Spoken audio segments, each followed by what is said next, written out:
I just want to really quick, we have a demo, I know, but I wanted to just talk really quick about the pucks because I think it's interesting because they're not ice, it's not on ice. So this is an ice hockey puck. It's about 9 ounces or so. It's a vulcanized rubber.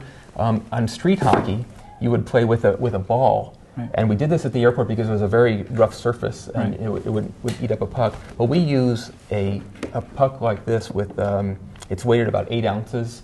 Indoors you would use one of these with, that's about 4 ounces. It's a little bit lighter, but this one really stands up to the brushed asphalt we have at the Boys and Girls Club rink. But it glides almost exactly like a puck on ice. Mm-hmm. The glide is a big part of the game. You glide on the skates and the puck glide. It's part of the appeal of the game. And the fast-moving game, I have to say, as a mom and a spectator, I've never played hockey. I can roller skate, but not super well. But I love watching the game. I mean, it was really fast. The kids are having fun. Play doesn't stop and start very often. It rolls on, and we change.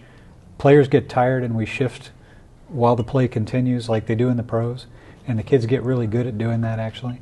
And they get great exercise, but the game keeps going, and the play doesn't stop for. I mean, if I will plug the referees, one of my jobs in the league is having the kids ref the games. The older kids in the league that have experience really run the games and referee the younger kids. The kids really run the show, and they do a great job of it. It's a lot of responsibility, but the parents are very supportive of the kids, and the kids really take it on and do it well. Right, parents should know that the kids are really going to be involved in the sport. They're not standing around. They're not waiting to hit or waiting for the puck to come to them. They really need to be moving their feet, and it is fast-paced, and they really enjoy how involved they are in moving around. As a parent of boys who like to play many sports, this particular sport, I have noticed something really unique, and that's after the game, they all come together and they sit together. Even if they were on another team, they all sit together and they eat their nachos or their hot dogs, and it seems like a very good sport that brings them together, even though they're on different teams. We try to teach sportsmanship and teamwork as well, and hockey has the great tradition of after a game that you shake the opponent's hands at the center of the rink, which we continue every game. Right. I mean, it's something that it's one of the best traditions in the sport, I think. And the other thing I was going to mention is the kids between games are always playing pickup hockey. They're always shooting pucks at a goal, and usually there's a kid trying to keep the puck out of the goal, and it goes on all Sunday. You know, the kids are waiting for a game to start. They're still playing. You see such progression from the beginning of the season when some of them are just stepping to the end of the season when they're really skating very well, and they've gotten so much more coordinated, great hand-to-eye coordination as well. A lot of people comment that the game actually teaches them to play.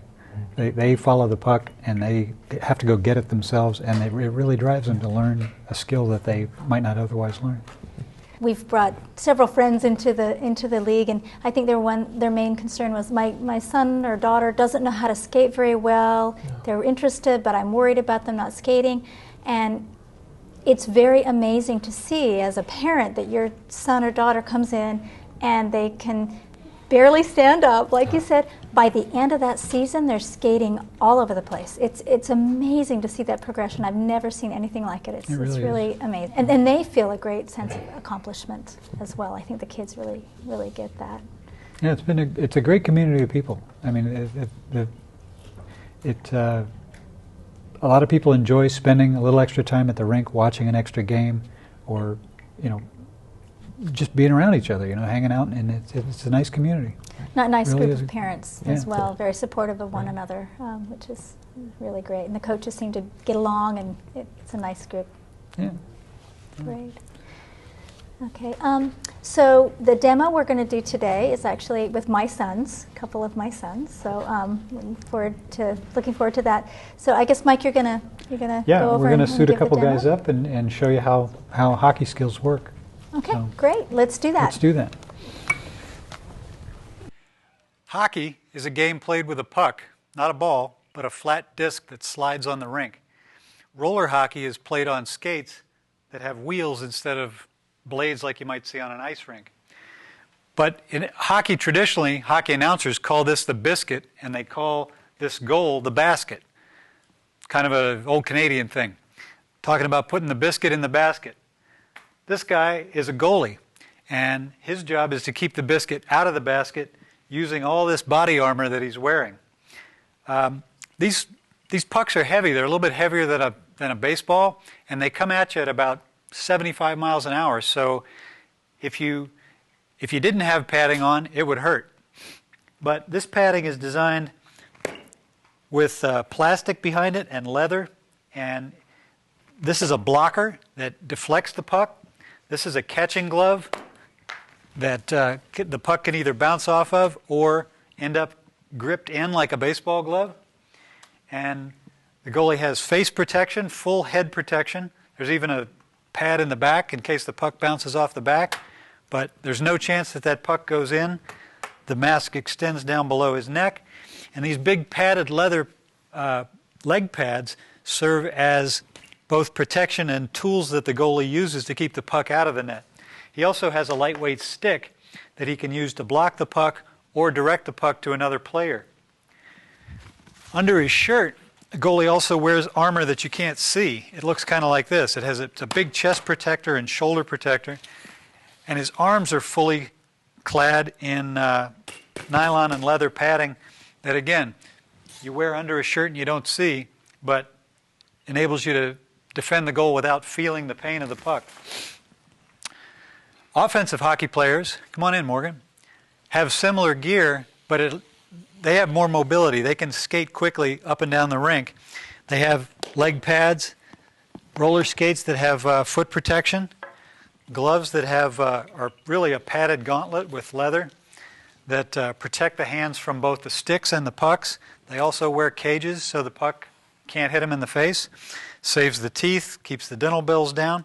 They also wear padded pants that have full protection around the thighs, the hips, the kidney area, and down the lower spine. So if they take a spill, no pain when they hit the rink.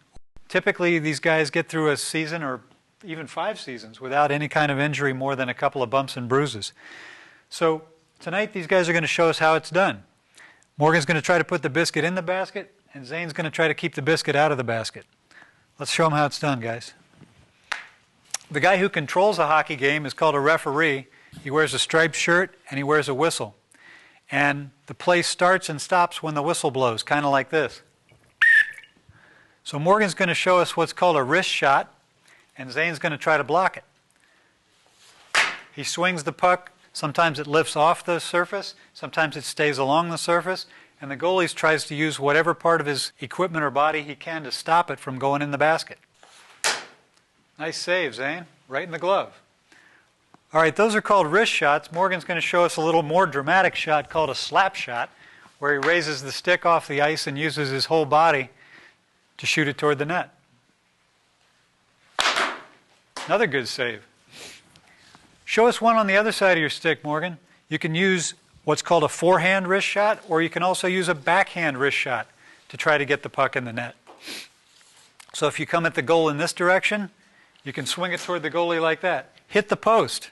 Sometimes the post is the goalie's best friend and keeps the puck from going in the net. It's not an easy thing to score goals. Sometimes you don't get more than 1 or 2 in a game. Sometimes the score runs up to 6 or 7. But when these guys are moving around the rink, they're working up a big sweat, and the game lasts about almost an hour. So when they're done, they're pretty much done for the day. After a snack, they usually keep playing pickup hockey, though. But when the whistle blows, all play stops until the whistle blows again. Nice job, guys. Thanks. I'd like to thank my guests, Joel and Mike from the North Coast Hockey League. Thank you for coming in. My pleasure. Make sure to see us on YouTube. Good evening.